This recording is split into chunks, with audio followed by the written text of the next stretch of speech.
Good morning बच्चों। तो आज हम पढ़ने जा रहे हैं क्वेश्चन नंबर 10 2.3 का था। पिछली वीडियो क्लास में हमने 9 तक का प्रश्न हल कर लिया था। तो चलिए देखते हैं इसे। तो यह है 2 अंकों की संख्या का दहाई अंक इकाई अंक का तिगुना है।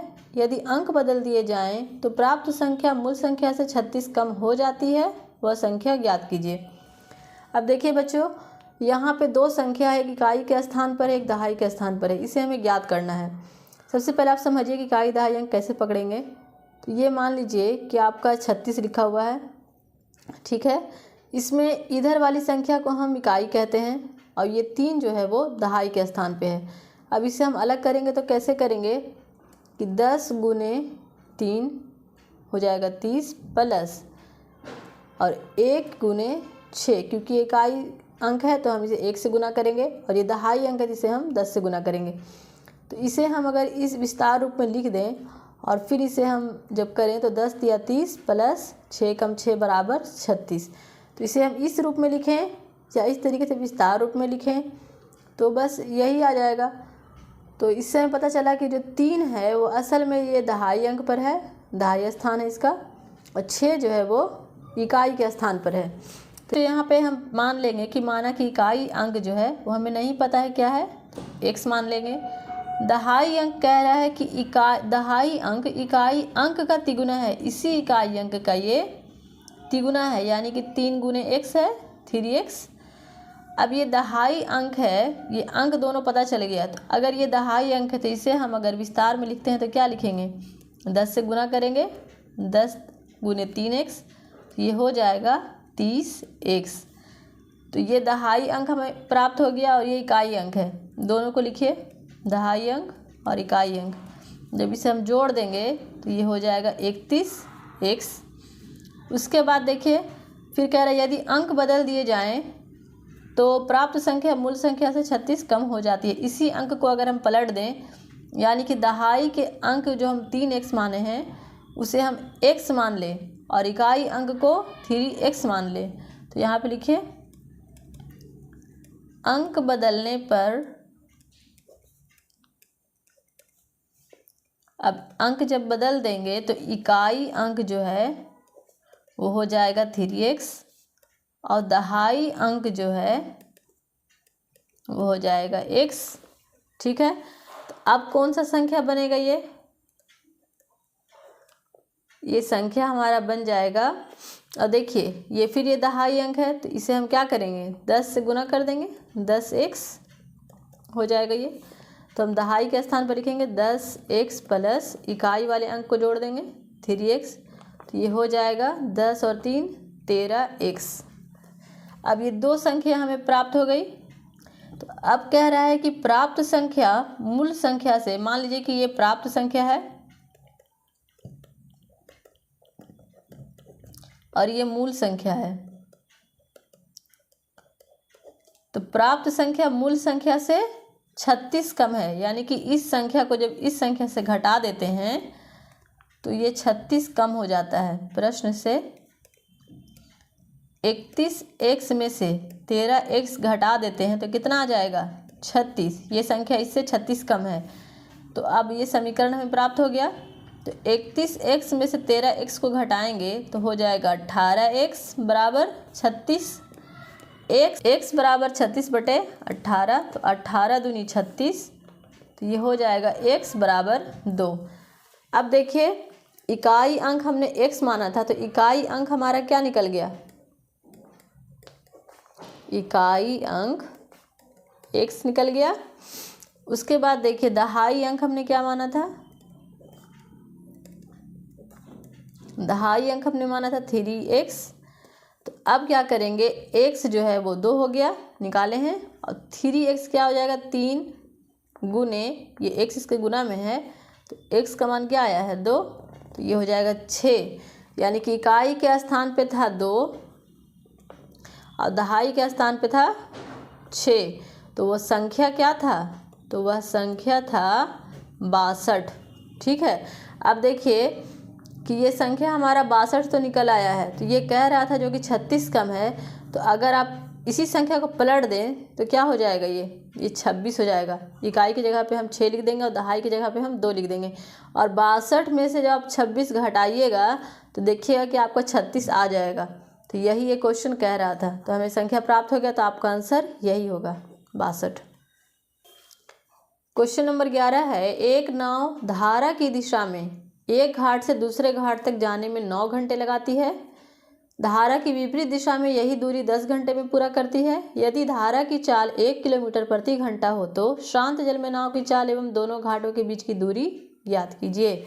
अब देखिए, यह नदी है और इसमें ये पानी बह रहा है, ठीक है, लेकिन ये पानी की दिशा जो है इधर से इधर की ओर जा रहा है, ठीक है। ये जो पानी की जो धारा बह रही है वो इधर से इधर जा रही है, इस साइड जा रही है। अब यहाँ पे ये नाव है, तो ये नाव जो है वो धारा की दिशा में ही अगर चले, यहाँ से अगर यहाँ चले और ये धारा की दिशा भी इधर ही बह रही है, तो इधर देखिए, इधर धारा की दिशा है और ये नाव भी इसी दिशा में अगर पार करती है, यहाँ से यहाँ आती है, तो इसे कितना लगता है, धारा की दिशा में अगर चलेगी नाव तो 9 घंटा लगेगा, ठीक है। और फिर यहाँ से जब ये उल्टा आएगी, धारा की विपरीत दिशा में जब आएगी, तब इसे लगता है 10 घंटा। तो हमें ये दोनों घाटों के बीच की दूरी ज्ञात करनी है और इस नाव को जाने में ये कौन से चाल से जा रही है ये हमें ज्ञात करना है।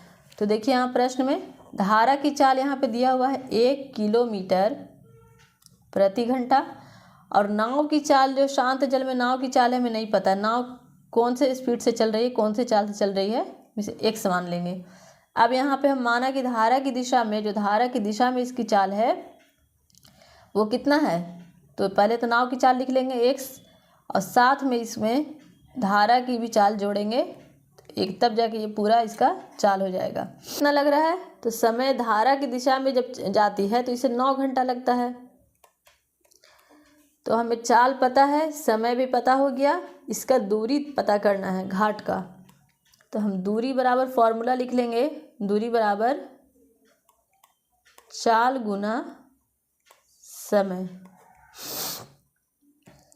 तो चाल हमारा कितना है, x + 1 और समय कितना लग रहा है, 9 घंटा। अब इसको गुना करिए तो 9x हो जाएगा प्लस 9 एकम 9।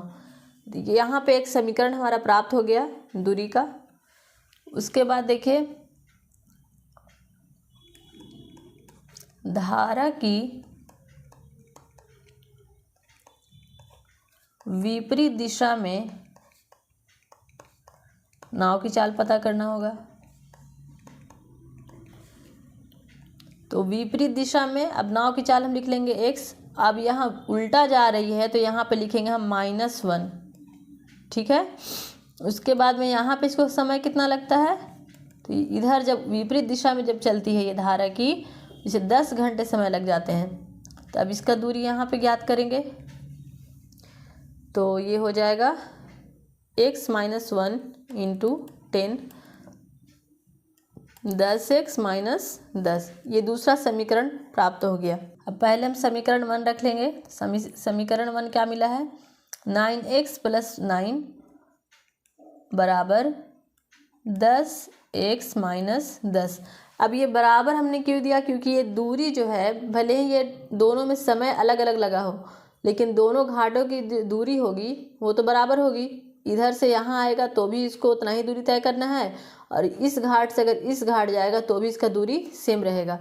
तो ये दूरी और ये दूरी आपस में बराबर होंगे।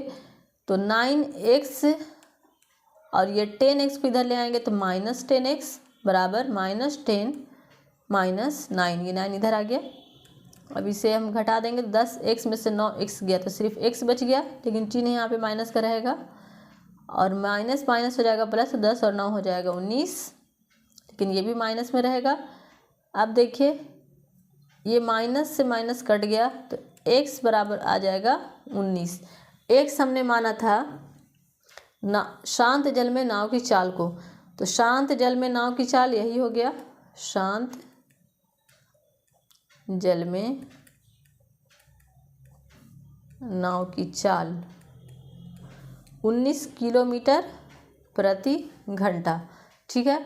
और यहाँ पे हमें निकालना था दोनों घाटों के बीच की दूरी। तो देखिए दूरी कैसे निकालेंगे, ये भी हमारा एक दूरी है और ये भी दूरी है, तो ये दोनों दूरी बराबर है। तो आप ये वाला ले लें चाहे इसको ले लें, ये दोनों पे जब आप x का मान रखेंगे तो आपका सेम दूरी आ जाएगा। अभी हम यहाँ पे इसी को रख लेते हैं 9x + 9, तो 9 × x की जगह पे हम 19 रख लेंगे +9, और 19 नमा होता है 171 + 9, और 9 और 1 हो जाएगा 10, 8 1 180 किलोमीटर। यही हो जाएगा घाट की दूरी। ठीक है, घाट की दूरी 180 किलोमीटर। आप इसे भी रखिएगा तो आपका इतना ही आ जाएगा। तो आई होप कि आपको ये मैथ समझ में आ गया होगा। मिलते हैं अगली वीडियो क्लास में।